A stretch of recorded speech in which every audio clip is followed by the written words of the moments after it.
Hey guys, good afternoon. It's the Sunday, the 19th of December 2021. I'm Vinod from GrowWealth. Hope you're all well and getting ready for Christmas next week. Without further ado, we'll quickly go through the market update the last week and the watch list performance, how it has been. The prelim for how the market has been is it has been weak, and I think we mentioned that in our last week's video as well, and we looked at the screening process on the trading view and how we can screen based on the parameters that you would like to have, and chose about 10-12 stocks for our watch list based on the weekly performances. And let's see how they have performed. I have two additional kind of focused list of stocks that are managing the recent weakness in the market really well and are pretty much kind of close to the all-time high, if not an all-time high. So those two stocks have been added as a focus list to our watch list. Right, without further ado, let me share the screen in a moment, but I'd like to hear your thoughts on the new logo for the GrowWealth, and you can see on the backdrop, so this has been kind of recently introduced just in the last few days in view of the first anniversary of the GrowWealth service. And 15th of December was the first time we opened up to members last year, 2020. And just a few days ago, we crossed that 1 year mark. And I'm grateful for all your support and continued trust and support for the blog. Thank you. And we look forward to kind of helping each other grow in our knowledge, skills, learning to invest, and hopefully also making our life happier and richer in the process of doing so. All right, let me now share my screen to show how the watch list has performed. Let's start with the watch list performance screen. Hope you can see this. So the market has had a down week. S&P has gone down by just under 2%. And out of 12 stocks, 4 of our stocks have been outperforming the market, one almost matching the market performance, and the rest has been underperforming the market. And this is despite the scan that highlighted the relative performance last week when we did that. Do you remember we looked for the stocks that are performed really well and between certain percentage outperformance and things? That's how we chose the stocks. So this shows even the breakouts aren't working, and you'll see a little bit more of that in individual stock chart setups. So that's how the individual stock has performed there, as you can see on your screen. The outperforming stocks were CVS, ABT, PG, and CPB.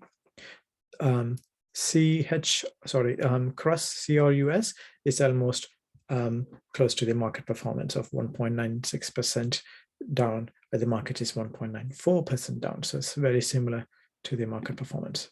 Now let's look at the charts itself.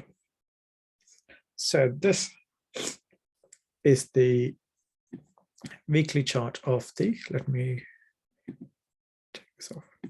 So this is the weekly chart of the CPC index, CPC ratio, the put call ratio. Although the market is weak, as you can see on the right side here, it closed the week at 0.8. So very close to being bullish. So people are still expecting a Santa Claus rally. People are still kind of trying to buy the dips. And that is why the sentiment of the market is still a little bit bullish, neutral to bullish at this point, which gives me a little bit of concern, because underneath the hood of the surface, underneath the hood of the market, there are lots of weaknesses, lots of gap ups not failing, lots of breakouts failing. So the market sentiment isn't totally reflecting the market action, which means to say there's more surprises to come to the downside. So that is a little bit concerning for me. Looking at the S&P 500. Okay, there we go.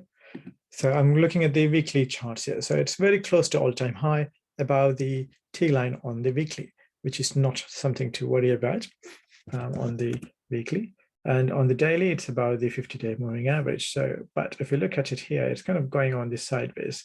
It is finding some resistance at around $4,730 mark. And this strength of the broader indices, both in S&P 500 and the next one is NASDAQ, both of them are down to just a selected names, mega cap stocks, Apple, Microsofts of the world.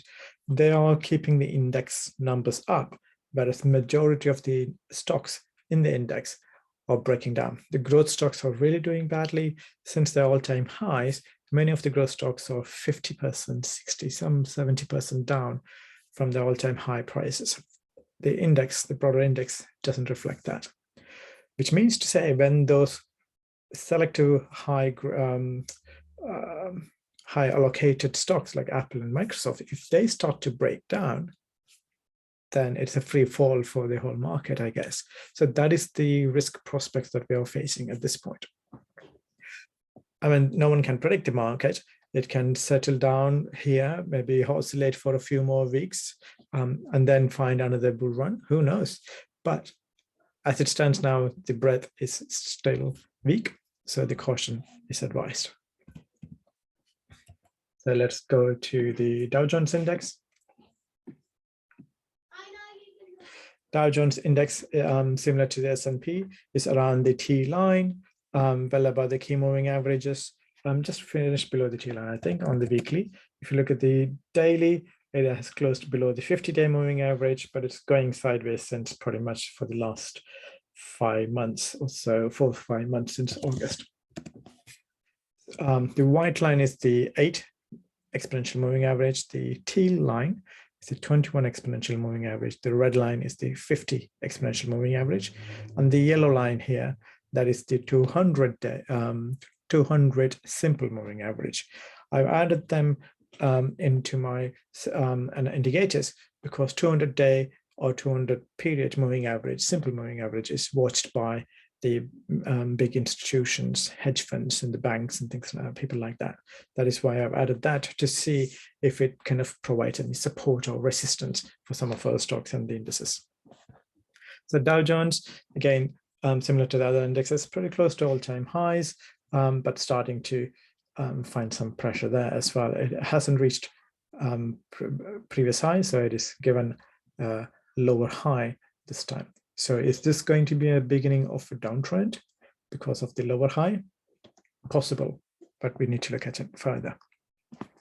Next one is New York Composite Index. So it went down, it went sideways for nearly 6 months or so, and then it broke out, but the breakout soon failed. So it's a false breakout. It did find some support back to where it was supported in the previous consolidation zone. Again, it has giving a lower high here. So it could roll over and retest this support. And if it holds, that's good. If not, there is this 50-week moving average there.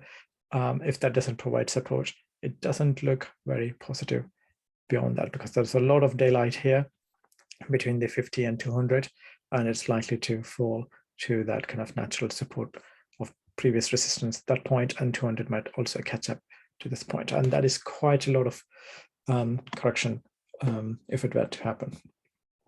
The next one is IWM. So this is Russell 2000, the mid-cap, small-cap index stocks. And this did pretty similar as well. It went sideways for 6 months, broke out on good volume actually, and then it didn't last at all. Very quickly, the breakout failed, retested the 50-week moving average. That failed as well, or maybe just barely holding right now, sitting at the 50 moving average. The selling is coming, as you can see at the bottom of the screen, with high volume, which again is a really baddish sign.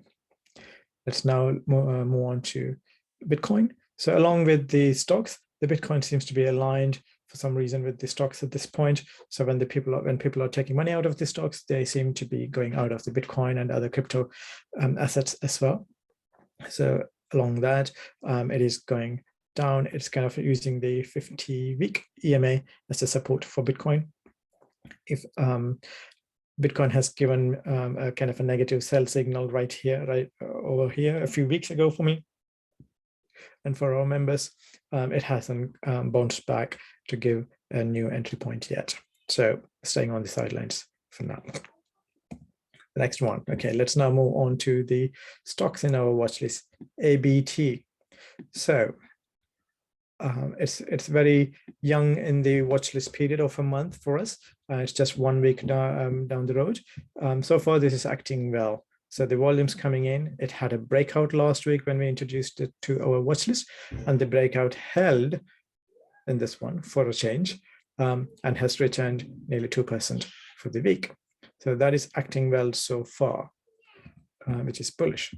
The next one, though, CHRW, it tried to break out of this level here, and it's kind of given a piercing pattern right there. It's still above the key moving averages on the weekly, but the high volume selling this last week. So if it doesn't resume its uptrend, it could be another failed breakout. The next one is CVS. So this is nicely kind of stair-stepping. There's a breakout here a few weeks ago. It came and retested and then pushed up on good volume, higher than previous week's volume, and that held 1.5% return this last week. It has to be seen whether it continues its uptrend or not. 200-week moving average and all the other key moving averages are aligned in the right direction and pointing upwards. So it is a bullish chart so far. Fast, again, piercing pattern candle, so negative, bullish, bearish, harami candle. So this gives an indication that the next trend is either sideways or a little bit of downward, sideways consolidation or a pullback further is what it shows. Previously, it has used 50-week moving average as support, a couple of times 21-week moving average.